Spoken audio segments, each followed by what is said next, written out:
Hey everybody, it's Wes Yancey with Undercover Sportsman, Undercover Truck Bed Covers again. We are doing a follow-up video on our Garmin EchoMap 93 SV install on the Gator Tough G3 John boat. And we have a Minn Kota Terrova on this particular G3 John boat. These things are awesome. But they're equipped to have a Humminbird transducer on them here for sonar only. So no matter what, if you're doing down imaging, which we are on our Garmin's, you're gonna have to run another transducer to it, which there's not a whole lot of information out there on how to do, and I found a good way to do it thanks to a video from the Walleye, I can't remember what the name of it was on YouTube, but a guy did a really nice video and I appreciated having it when I was putting this on. So what you have to do is to mount your transducer to the bottom of your Terrova. Of course, you know, I've used some dryer vent metal, tighten down, get it nice and secure. It's not going anywhere, it'll be accurate. So I've used that to mount that. That's the easy part. Everybody knows how to do that. You can also use heavy duty zip ties, but what you're gonna do is you're gonna take the head off the Terrova and you're gonna pull this whole shaft out. The Terrova's only got 3 or 4 little wires that you have to unplug.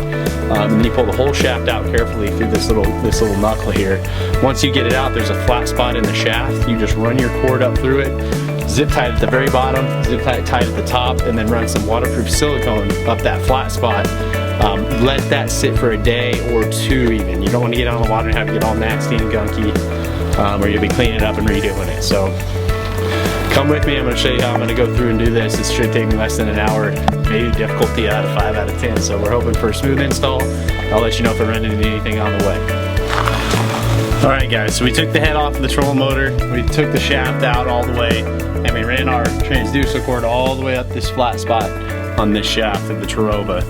And as you can see, we've got a bunch of zip ties on here. The reason is we've got some RV, marine, waterproof silicone that we've taken and put a light bead on top of that transducer cord and then pushed it tight with the zip ties. We're gonna let it dry for a day or 2 before we take it on the water. That's very crucial because you don't want to start running a bunch of gook and silicone in and out of your Terrova knuckle here, because then you're gonna get a bunch of goop in there and that's where it functions. So be careful not to do that. Let it dry really well.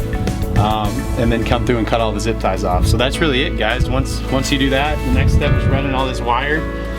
You will end up with quite a bit of extra wire. So I'm going to show you a little tip on how to get rid of that. Alright guys, so you've got your wire ran up your Terrova for your transducer and you're trying to deal with the excess, which can be tough. So I've got a lot of it ran down here on the Terrova's what I call the curly fry. But we've got like 15 feet left. So what I'm going to do is I'm going to take a drill and I'm going to take a little aluminum bit, I'll show you, and I'm going to drill a hole right here at the base of my trolling motor.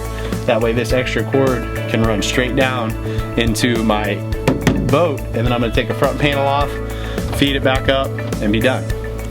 So that's one way to get rid of the extra. Otherwise you're going to have about 15 feet of cord just to zip tie and deal with. So I suggest to do a neat job, don't do a bad job. You're going to want to resell your boat one day. Go to the hardware store. I bought some little plastic caps and I'm going to show you some rubber grommets to seal it, and we'll go from there.